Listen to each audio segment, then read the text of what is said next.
It's Wargamer Tom.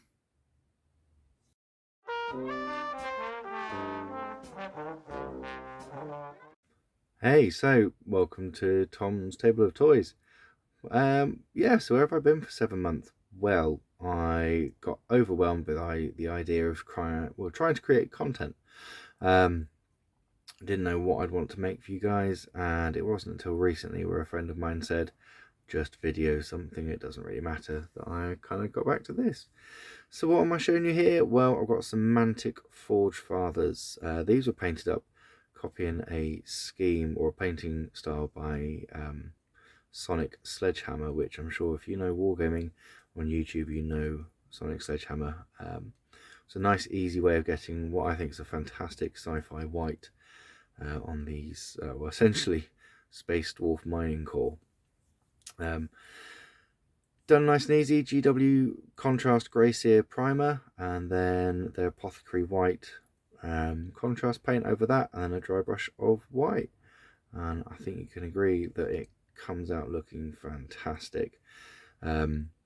Much like in the video that Sonic Sledgehammer did, talked about that sort of Star Trek feel of white sci-fi uniforms, so I stuck with some of those colour schemes for the markings. So we've got gold for the leader, red for the red shirts, and then blue for science, if you want, for the original series. Really fun models to build and paint. Got that lovely chunky dwarf sensation, but none of the kind of, I don't know, space Viking that can be lost in some space dwarfs. I know it's there, but it wasn't inherent to the models the way I've painted them. Bases were done with can't remember, some rather bright orange, and then used the Agrellan Earth texture paint from GW to give it a nice cracked spacey look. As you can see, I've gone full budget here with a painting turntable thing, currently being powered by yours truly.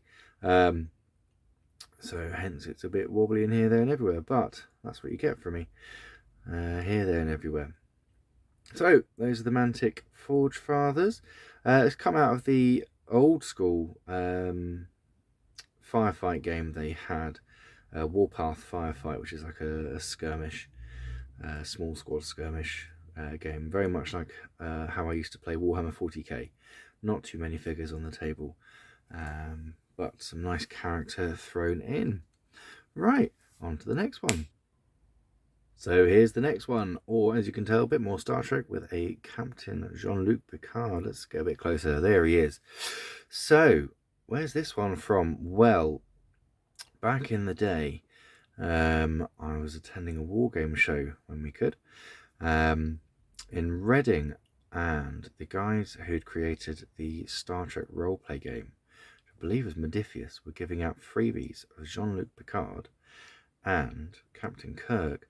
Now, Captain Kirk has been lost somewhere in the house after many years of it not being built or painted.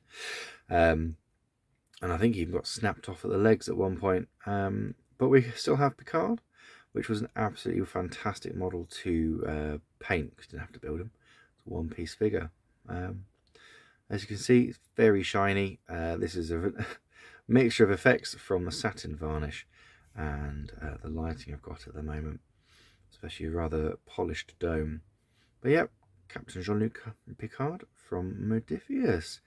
Right, when I said last time on to the next one, I meant on to the next miniature that I have been painting. So on to the next miniature that I have been painting.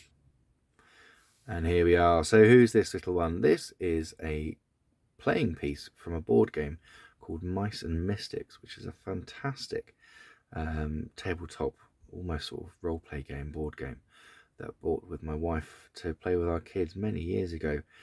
And this one was painted up for the Analog Hobbies Painting Challenge. This is a blog that you can access by doing a bit of Google foo. So look up Analog Hobbies Painting Challenge, and you get to see some absolutely amazing painting from loads of different people all around the world. And this was an entry I made for a female figure. Now, who is this? I believe she's called Tilly, but she is a mace wielding magician, essentially sorcerer, fighting for the mice whilst they try and escape.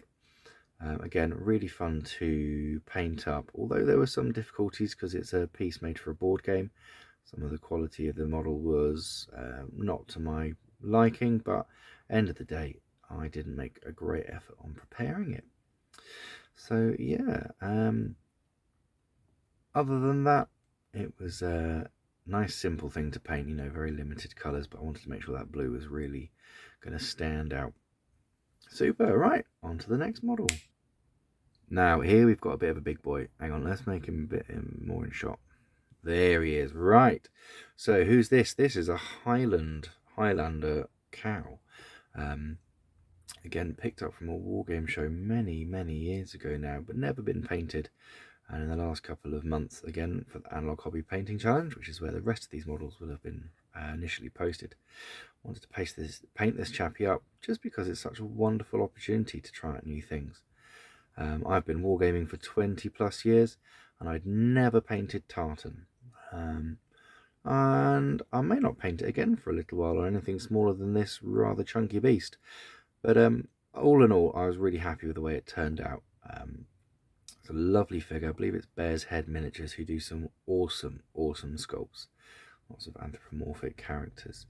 I do have somewhere an orangutan sorcerer that they produced as well. Again, I believe that's Bear's Head Miniatures. Really worth going and have a look. It was really interesting with this model as well, trying to get a few different colours in there. So you can see on the handle of his sword, I've gone for sort of like a purpley blue. I wanted that just to offset the rest of the figure, which I thought was quite earthy in tones. So you can see from the reds and the greens, and obviously the orange hair for being a Highland Cow. But it wanted to be a spot colour of the blue with his sporran as well. But yeah, there we have our Highland Cow. On to the next figure. And there he is. So our next figure is, again, we'll get a bit of a close-up hopefully. There we are. We have a mummy. Now, this figure actually came out of a Kickstarter that I backed by Crooked Dice, who are the producers of 7TV, and some of the most exquisite character figures I've ever really come across. Now, this Kickstarter was for a selection of villains, of which there were a goodly number that I did receive. However, this is the second one I've painted, I believe. Yeah, second or third. Some of the others are the female characters. But this was a challenge to myself to try a different kind of colour for the skin tones, keeping to that almost dead look. Now, I'm the nerd. I did eventually go for a sort of colour palette that I usually do for zombies, just because being the undead. I didn't really want to go with like a too pale a grey, because I thought it might get lost into the sort of a mix between the hair and the bandages. So I think this green has actually turned out quite nicely. The flowing of the bandages or the wraps, I think, is really wonderful, especially the way it kind of drapes off the body. The sculpt for this is just fantastic from start to finish. So I definitely recommend going to have a little look at the Crooked Dice 7TV range of figures, because some of them will blow you away. I mean, there's brilliant selection, all manner of genres, and yeah, just awesome work. Go and have a look. So that's Crooked Dice and 7TV. Let's go for the next figure. And here we are. This time it wouldn't be models on the internet if it wasn't some GW models on there as well. Who have we got here? A Sisters of Battle, obviously, as you can see if you know their background stuff. So, can you believe it? Another model for the Analog Hobbies Painting Challenge. Good if I can get that out. And this was just a challenge to paint a female figure. So, colour scheme, purple, yellow and white. Well, do you know what? This has been based on my favourite American football team, the Minnesota Vikings. I really love the way the purple and the yellow complement each other, and that lovely kind of rich tone, and the white is a fantastic contrast to that. Not the best white painting in the world, but you know what? I'm pleased. It's a single model. I don't have an army. It was just an experiment with tones. The red, well, I couldn't paint something Citadel without going classic bright red bolt guns. And the red hair, I'm not sure where that came from. That was maybe just the idea that she's having a midlife crisis, which is why she's become a nun with a gun. As expected from GW, fantastic model quality. Obviously well, not obviously, but this is from a plastic multi-part kit, and all went together pretty nicely. Wonderful sort of pose. GW, in my opinion, quite often make models look a little bit too static when you compare them to the likes of Claymore Casting, who do some amazing figures that's just, they have so much personality to them. But I'm not bashing on GW. They do a massive range of figures, and this is definitely one of my more favourite of their models from the last couple of years. But there's not much else to say about this lady. She's painted up. It's a lovely kit, and I will show you the next model. Well, I say model.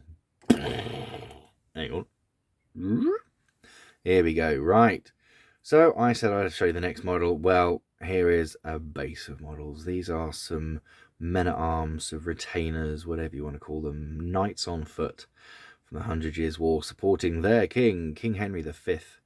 And if you know anything of the 100 Years' War and King Henry V, they're going to be before the battle you'd expect, which is the Battle of Agincourt. So these are all Perry miniatures. The knights on foot are all from the plastic English sort of set that they create. Helps if I get the right word. And Henry himself does come from a metal set, which comes with Henry V, his shield bearer, and a number of officers.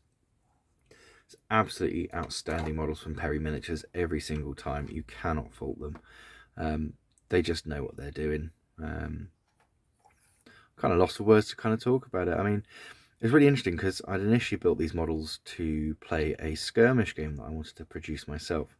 But along with the lack of motivation to do much wargaming, also went the desire to write any rules. So along with one of my friends, we've been looking at playing some basic Impetus, and this will be one of my bases of, Knights on Foot.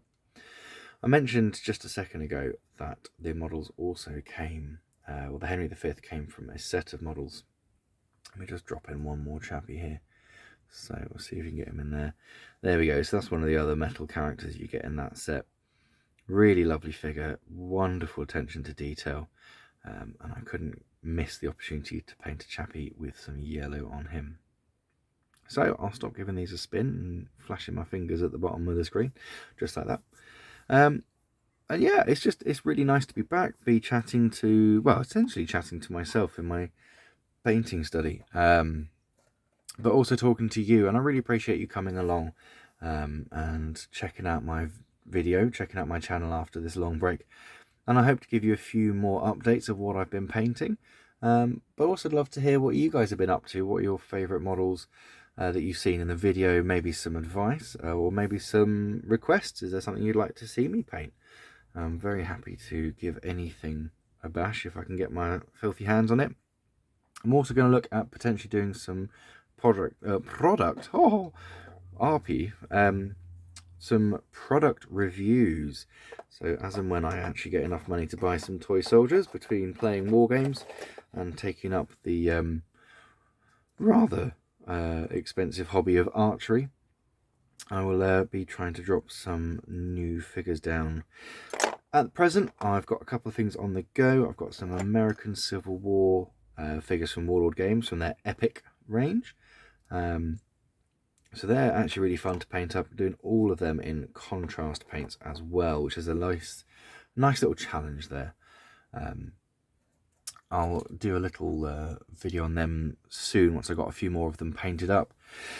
Also getting some 28mm World War II painted up to play Chain of Command by Two Fat Lardies, which is, no questions, my most favourite war game of all time. Really enjoy the flow that the game offers. Even in some ways, the way that it doesn't always flow and it can be a bit staccato. It's wonderful. Command and Control is the system, I believe. Very worth a look. That's Two Fat Lardies, TOOFAT, and then LARDIES, Two Fat Lardies. Brilliant games company run by some fantastic people. And for that, I'm currently painting up quite a mix, actually. I've got some Warlord Games plastic American sort of US infantry, US Army infantry. I have a number of the Warlord Games metal, British sort of command, and for chain of command we call it support options, so flamethrowers, engineers, things like that. Also have some 28mm Soviets on the go, although I've got a few of them finished and I will show them off in a future video. But they're quite interesting actually, a nice change of pace, although still painting one colour uniforms to a lesser extent or greater extent. There's some nice variety with the commissars and other figures like that. The only other thing that's currently in process is something, well, something a little bit larger. Hello, my name's Derek, who's totally out for all the way out. Maybe there he is, right. There is Big Boy himself. So just a bit of highlight mapping on his face at the moment, but we have a Mantic giant. This is one phenomenal sized kit. Like, there you go, next to some 28mm figures and a manly hand. We have Derek at the moment, like I just said, but yeah, he's a bit of a beast, but it's good fun challenge painting something a little bit different. Well, thank you very much for coming. As everyone likes to say on this platform, if you like it, click like. If you'd like to see more, subscribe, and I'd really love it if you could share it to any of your hobbying friends that you think might enjoy this bit of a ramble on my painting desk, or Tom's table of toys, as I think I called it earlier on. Super. Well, thank you for sticking around this long. Drop a little comment down below, let me know what you think, or just say something profane, or, well, yeah, preferably not profanities. But I will catch you next time.